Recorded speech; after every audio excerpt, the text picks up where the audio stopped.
À l'occasion du 213e anniversaire du drapeau haïtien, ce 18 mai, le président Jocelyn Privert a appelé à l'unité entre tous les Haïtiens.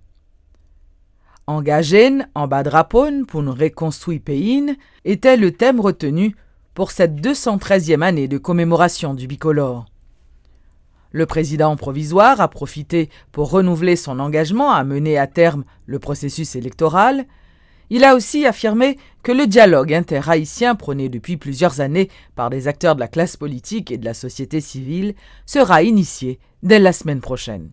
Compatriotes haïtiennes, nous pas qu'à continuer dans chirépite encore, qui voit jeter chaque jour plus loin l'espoir pour nous tout le pays ça sortir dans misère, sortir dans grand goût, dans sous-développement, dans insécurité et chômage. C'est vrai que moi là pour un petit temps tout court. Moi, considérer mission par dans tête l'État comme une opportunité que le pays a gagné pour une fois pour toutes, il finit avec crise et instabilité politique. Songez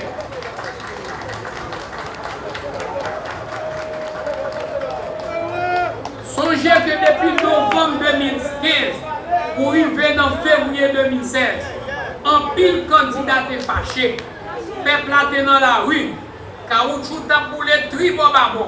Violence t'a fait tout côté, quitter la cause en pile membre qui a démissionné et élection qui est obligé de camper. Pour nous sortir dans la crise, que l'élection de 25 octobre de la pays, dans la date 5 février, nous avons signé un accord pour nous éviter le pays à tomber dans une vie institutionnelle pour nous éviter une crise plus grave. C'est comme ça. Dans l'esprit accord 5 février, moi, je rencontre avec tout acteur politique. C'est dans la rencontre avec tout acteur politique pour monter un gouvernement de consensus, avec former un conseil électoral tout neuf, que tout acteur nous a rencontré te dit pour retourner dans l'élection, il faut nous créer une commission de vérification. Ce que, avec un peu de courage, avec un peu de détermination, avec force, d'arriver à faire tout partenaire faire tout acteur comprendre pas qu'à élection dans le pays si la commission de vérification ça va faire lumière sur ça qui est passé le 25 octobre. Nous disons pas qu'il y ait stabilité politique dans le pays d'Haïti si pas une élection honnête, crédible, transparente et démocratique qui fait. C'est ça que aujourd'hui nous apprécions que 9 citoyens haïtiens, 9 compatriotes, qui malgré menaces, qui malgré risques, qui acceptent de présider un nouveau conseil électoral provisoire. C'est dans ce sens que nous avons un coup de chapeau pour ces compatriotes haïtiens que tout le monde reconnaît comme monde interne qui acceptent de travailler pour faire la lumière dans cette commission de vérification. Nous demandons tout le monde patience. Le conseil électoral a annoncé pour le 15 et le 31 mai la publier le calendrier électoral. Nous disons que le conseil électoral, le peuple a dans nous dans ça. Nous demandons la commission de vérification, il n'y a que 1 mois pour faire travail. Le peuple attend le résultat de travail pour le processus électoral car relancer pour que nos petits bouts de temps tout compte, pour que le président élu qui vient sous pouvoir, pour la chambre des députés compléter, pour le Sénat compléter, pour le magistrat installé, pour le Kazakh installé, pour le pays a fini avec crise. Rappelons que la commémoration a eu lieu dans la ville de l'Arcahaie en présence des représentants du corps diplomatique et des hauts dignitaires de l'État.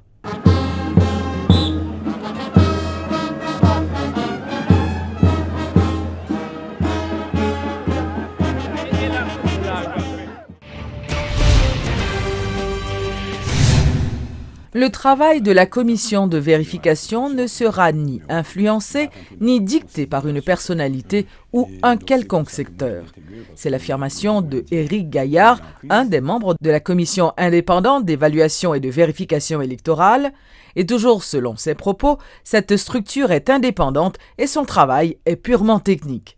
Le commissaire, qui était invité ce jeudi à la rubrique Le Point de Métropole, a expliqué que la SIEV n'entend protéger aucun candidat.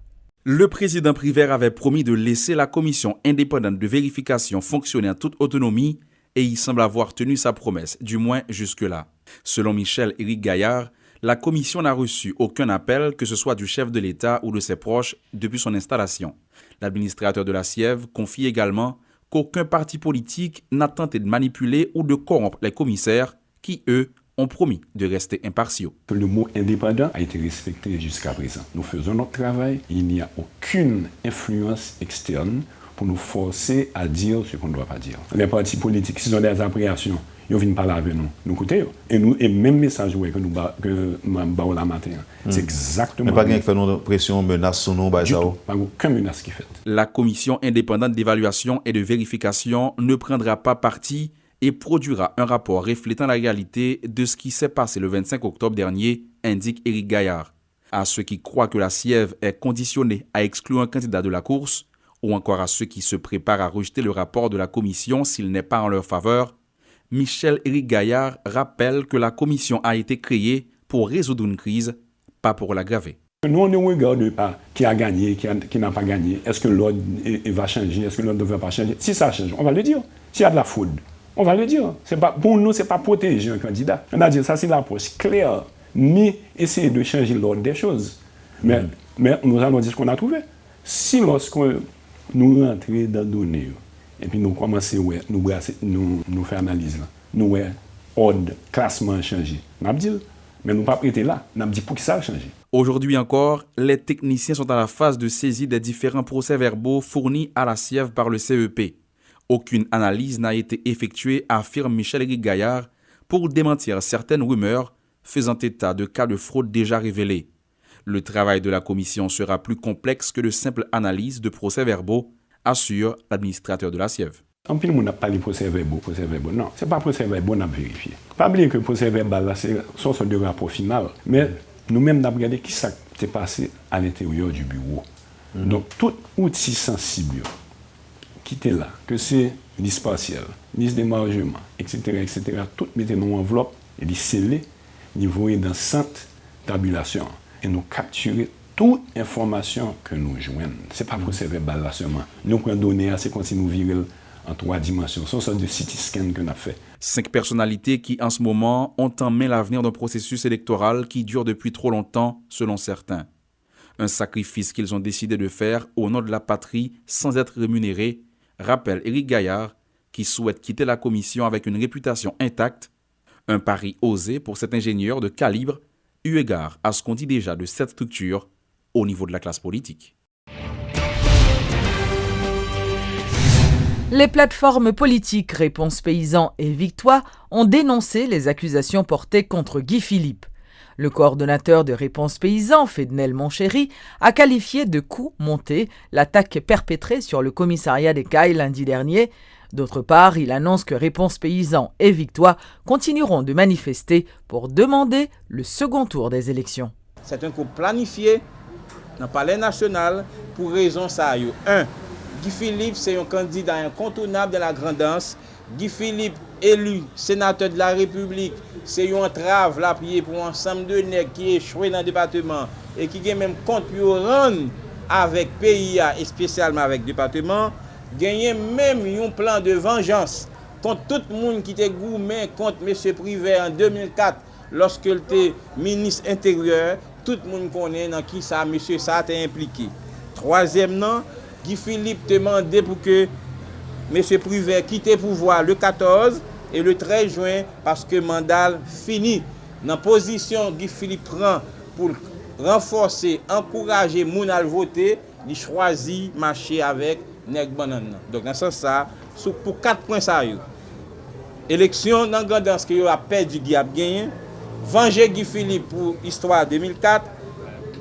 Guy Mandé pour Privert quitter le pouvoir. Et Guy Philippe coré Nèg Banan. Donc coûte que coûte, il faut qu'il accuse, il faut qu'il avile pour faire le marron ou du moins pour retirer dans la course là. Et dans ce sens, ça n'a pas demandé des populations. Restez vigilants pour le Parlement prendre responsabilité face à M. Privert le 13 juin. Et nous faut connaître Privert a gagné 120 jours, il n'a pas gagné jour encore. Et nous-mêmes, nous pourrons mobiliser de façon pacifique à 120 degrés pour nous joindre départ privé et pour que deuxième tour élection en fait.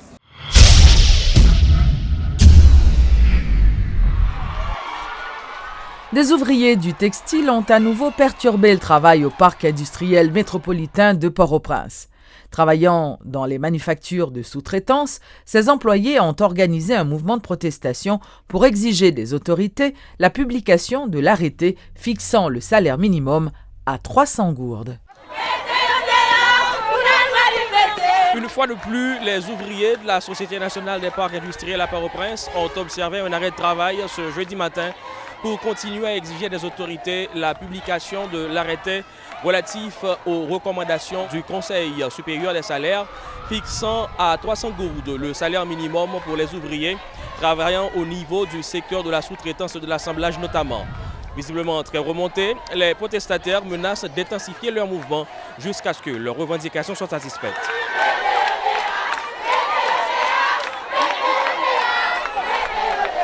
Une nouvelle journée d'action, mais l'objectif demeure le même. La publication de l'arrêté présidentiel fixant le salaire minimum à 300 gourdes, suivant les dernières recommandations du Conseil supérieur de salaire datant de mars 2016. Certes, pour ceux qui ont réclamé 500 gourdes, les 300 recommandées par le CSS sont encore loin d'être suffisantes. Mais les protestataires y voient une avancée sur laquelle ils n'entendent pas transiger. Yon moun ki chita sur une machine, gon pour sous tête tout. Ou travail depuis 4-5 heures du matin pour 5 heures de l'après-midi. Là, moi j'ai fait dilatoire avec salaire minimum nan ou pas vle bay. C'est ça qui fait que nous-mêmes jodi an là, n'a mobilisé pour que nous manifester pour nous joindre salaire minimum que nous besoin. La décision du président de la République de suivre les recommandations du CSS en matière d'augmentation du salaire minimum pour les ouvriers de la sous-traitance et du secteur de l'assemblage n'est pas garantie pour ces journaliers qui se plaignent d'être exploités. Et de ce fait, ils n'entendent pas lâcher prise quant à leurs revendications. Ils ont toujours pas nous parole ça yo. Ils ont toujours pas nous. Mais depuis quelques jours là, je crois que c'est ça te gantan bay décision ni dans ça mais que nous-mêmes chaque jour nous était naptan yo dit nous naptan je crois nous t'en assez. Tout autant que ça prend temps, nous avons toujours été mobilisés. Rappelons que les dernières recommandations du Conseil supérieur de salaire concernant une augmentation du salaire minimum auraient dû entrer en vigueur le 1er mai 2016. Parallèlement, le secteur patronal exprime de sérieuses réserves en ce qui concerne un salaire minimum fixé à 300 gourdes, évoquant son incapacité à payer une telle somme. Depuis le parc industriel de Port-au-Prince, Eloge Milfort et Ronald Saint-Amour pour Télémétropole. Pas moins de 25 pays de la Caraïbe participeront à la 46e conférence annuelle internationale de l'Association des bibliothèques universitaires à Kuril. Elisabeth Pierre-Louis-Augustin, présidente du comité organisateur, a fait savoir que cette activité, qui se tiendra au Caribe Convention Center du 5 au 9 juin, réunira des professionnels pour échanger et partager leurs connaissances. Le thème est Leadership, une passerelle entre la tradition et l'innovation dans les bibliothèques, archives et musées de la Caraïbe. Alors, c'est une conférence caribéenne. L'année passée, elle était Suriname, elle était Porto Rico. Première fois, elle fait en Haïti, en fait, c'était en 2012 et c'était Mme Françoise Poliotibul qui avait une Jodia, qui était présidente à l'époque. Et mes premiers présidents haïtiens association ça, donc qui réunit à peu près 25 pays, qui gagne 3 langues officielles, c'était M. Wilfried Bertrand, directeur général archives nationales. Donc, la conférence a duré du 5 au 9 juin et la fête dans le Caribe Convention Center et il y a une série d'activités, des conférences, des ateliers, des visites. Nous allons visiter un pile lieu dans Port-au-Prince. Nous allons tout des expositions, nous allons des moments culturels tout pour partager gastronomie nous, pour partager culture nous. Donc c'est vraiment une conférence très complète, très intense avec un pile d'activités. Est-ce qu'il y a des étrangers qui ont remonté? Oui. Nous attendons à ce qu'à peu près 25 pays qui sont représentés, donc entre 15 et 25 pays. Il y a des gens qui sont sortis la Hollande, il y a des gens qui sont sortis les États-Unis tout. Donc nous sommes très contents que c'est une conférence qui parle pas seulement régionale, mais qui a touché de l'autre pays tout. Alors, aussi belle initiative, qui ça c'est à nous réaliser dans Haïti?